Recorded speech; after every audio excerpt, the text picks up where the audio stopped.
Good morning and welcome back again. I'm Miss Sandari and this is Science Equals Fun. In the previous session, we talked about energy, resources of energy, and forms of energy. In today's lesson, we're going to talk about potential energy and kinetic energy. Are you ready to start? Let's go. Now let's start with the potential energy. What is meant by potential energy? It is a stored energy. Stored in what? Stored in the object. Due to what? Due to work done on it.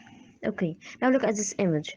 As you have noticed that the man is pulling the arrow. Okay, when you pull the arrow, you are storing energy. In what? In the arrow. So, the name of this energy is called potential energy. So, potential energy, it is the energy stored in what in this image? Stored in the arrow. Due to what? Due to work done on it. Due to pulling this arrow. Okay, so again, potential energy, it is the stored energy in the object due to work done on it. Stored energy in the arrow due to pulling it. Okay, what is meant by, when he asks you what is meant by the potential energy of an object is 30 joule. What does this mean? This means that the stored energy in the object due to work done on it is 30 joule. So all you have to do is just keep in mind the definition and just write it and write the number beside it. That's it. So when ask you about what is meant by, all you have to do is just write the definition or something that he is asking about. Okay, now let's talk about the factors affecting the potential energy.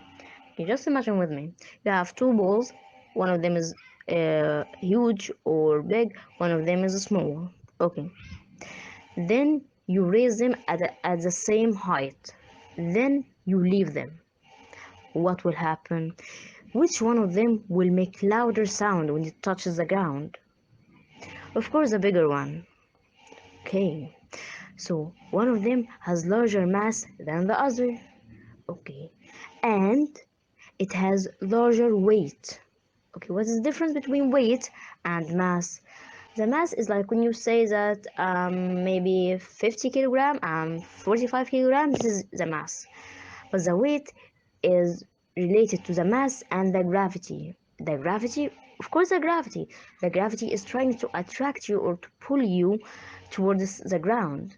So the weight is related to mass and gravity. So again, weight equals mass times acceleration due to gravity. So weight is more related to mass and acceleration due to gravity. Okay. And remember, when you throw two balls from the same height, one of them is big and one of them is small. Which one will make louder sound when it touches the ground? The bigger one. Okay, this leads to that the potential energy is directly proportional to weight. Potential energy is directly proportional to weight. This means what? This means by increasing the weight, the potential energy increases. So by increasing the weight, the potential energy increasing. Potential energy is directly proportional to weight. Now let's try this one. Bring two balls of the same weight.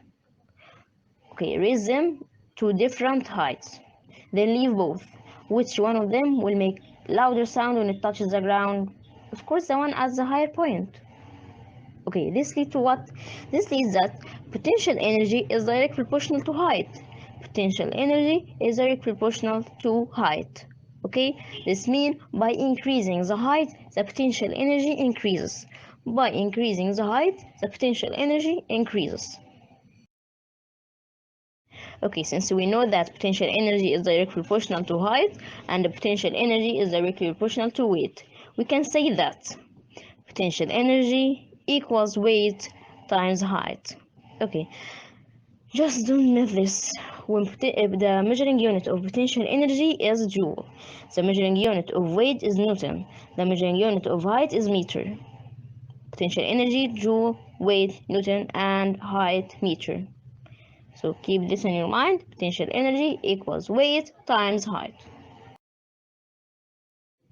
So when he asks you about the potential energy equal weight times height. When he asks you about the height equals potential energy divide weight. When he asks you about the weight equals potential energy over height. Okay. instead of saying potential energy, you can say P capital dot E capital dot. You can just write P capital dot E capital dot, or instead of writing weight, you can just write W capital. When instead of writing height, you can just write H small. That's it. When this happens when the object is placed on the ground. When the object is placed on the ground, this means its potential energy equals zero. Now, after we've talked about the potential energy, let's talk a little about kinetic energy. It's kinetic energy, not kinetic energy, okay? Kinetic energy. Just imagine this with me. You have two cars, or a car and a truck. One of them is small, like this car, and the truck is huge. Both of them crash into the wall. Which one will make a larger hole in the wall? Of course, the truck. This leads us to what? This leads us to that the kinetic energy is directly proportional to mass. This means that by increasing the mass, the kinetic energy increases. Okay, another example. You have car and a truck. Okay, both of them is moving at the same speed. Okay, you want to stop both of them. You need more work to stop which one? Of course, the truck. This leads us to that the kinetic energy is directly proportional to mass. The kinetic energy is directly proportional to mass.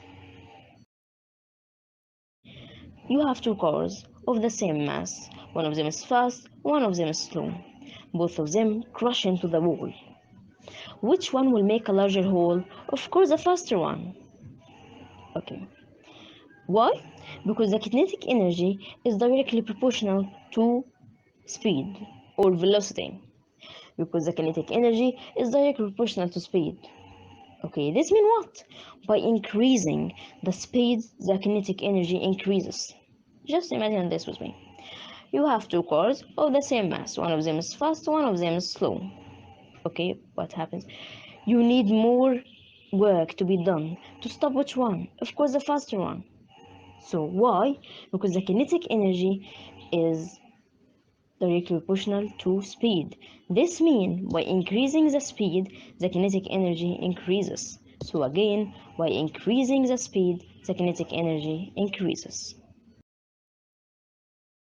Since we know that kinetic energy is directly proportional to mass, so by increasing the mass, the kinetic energy increases, and the kinetic energy is directly proportional to speed, so this means by increasing the speed, the kinetic energy increases, we can conclude that the kinetic energy equals half times mass times velocity square. Velocity is the speed. We can say speed, we can say velocity. So the measuring unit of kinetic energy, any type of energy. The measuring unit of any type of energy is joule. Measuring unit of mass is kilogram. Measuring unit of velocity or speed, meter per second. So what is meant by kinetic energy? Kinetic energy, it is the energy of the object due to its motion. It is the energy of the object due to its motion. We have two factors affecting the kinetic energy. The first one, mass. Mass is directly proportional to kinetic energy. This means what?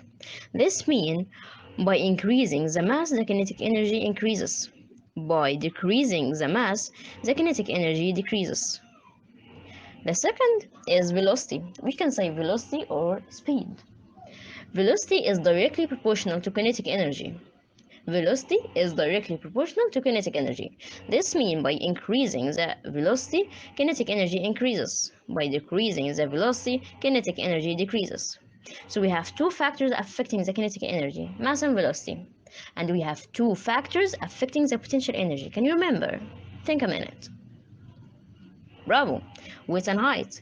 The two factors that are affecting the potential energy, weight and height. The two factors that are affecting kinetic energy, mass and velocity. Okay, that's all for today. If you have any inquiries, don't hesitate to tell me, and thank you for watching.